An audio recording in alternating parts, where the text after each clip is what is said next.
Assalamualaikum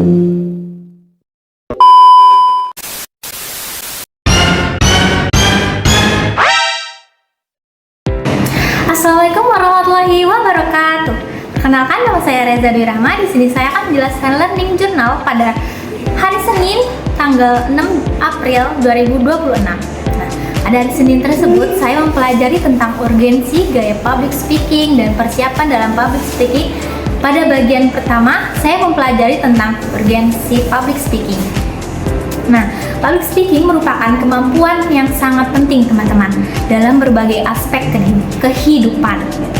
Misalnya digunakan saat kita presentasi di kelas, diskusi, maupun dalam kegiatan sehari-hari gitu.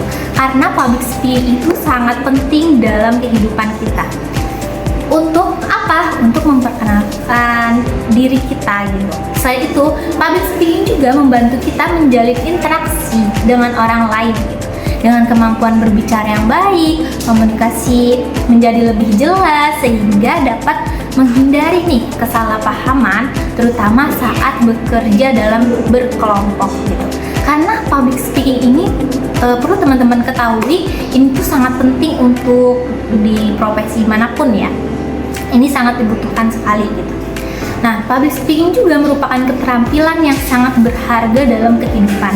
Contohnya, kemampuan ini tuh sangat dibutuhkan saat wawancara kerja, memimpin suatu kegiatan gitu, maupun saat menyampaikan pendapat di depan umum gitu, teman-teman.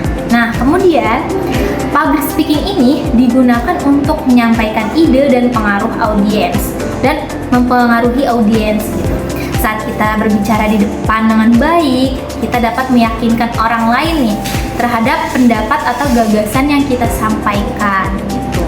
Bahkan kemampuan ini juga menjadi salah satu kunci untuk meraih kesuksesan, karena kalau kita bisa berpublic speaking dengan baik, itu pasti kita bisa diterima di profesi manapun gitu. Dengan public speaking yang baik, seseorang memiliki peluang yang lebih besar, tadi kata saya, untuk menjadi pembicara, pemimpin, atau perwakilan dalam suatu acara gitu. Nah, selanjutnya public speaking juga penting untuk mempengaruhi dan meyakinkan audiens. Bukan hanya sekedar berbicara gitu, tetapi juga mampu mengubah cara berpikir, sikap, bahkan tindakan orang lain setelah mendengarkan pesan kita. Selain itu, kemampuan public speaking ini juga membantu kita menyampaikan pesan secara jelas dan persuasif gitu. Dengan pemilihan kata, struktur, dan gaya bicara yang tepat gitu. Bagaimana kita menjelaskan di depan gitu. Nah, audiens akan lebih mudah memahami pesan yang kita sampaikan gitu. Ketika kita bisa menguasai materi apa yang kita sudah kuasai gitu. Nah, public speaking juga dapat meningkatkan daya tarik komunikasi teman-teman. Tidak hanya isi materi yang penting teman-teman, tetapi juga cara penyampaiannya yang menarik agar audiens ini tetap fokus gitu dan tertarik untuk mendengarkan sampai akhir. Jadi kita itu ketika public speaking jangan yang monoton gitu, supaya audiens ini bisa tertarik mendengarkan sampai akhir gitu. Kemudian kemampuan ini juga berperan dalam membangun hubungan dengan audiens. Seorang pembicara yang baik pasti mampu menciptakan kedekatan sehingga komunikasi terasa lebih hidup dan bermakna, teman-teman. Nah, terakhir, public speaking sangat dibutuhkan di dalam berbagai situasi, baik formal maupun informal. Misalnya dalam presentasi di kampus, di sekolah, pidato, ceramah seminar, bahkan diskusi kecil juga gitu.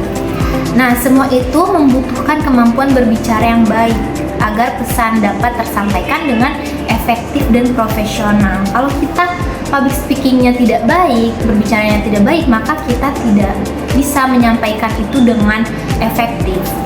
Pada bagian kedua, saya mempelajari tentang gaya dalam public speaking. Gaya berbicara setiap orang tentu berbeda-beda ya teman-teman. Namun yang terpenting adalah bagaimana kita dapat menyesuaikan gaya tersebut dengan situasi dan audiens gitu. Gaya yang baik juga adalah gaya yang nyaman, tidak dibuat-buat, kayak natural gitu, apa adanya, dan mampu menarik perhatian audiens gitu.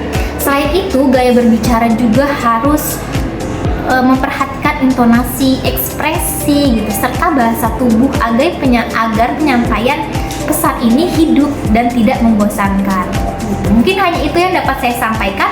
Kurang dan lebihnya mohon maaf. Wassalamualaikum warahmatullahi wabarakatuh.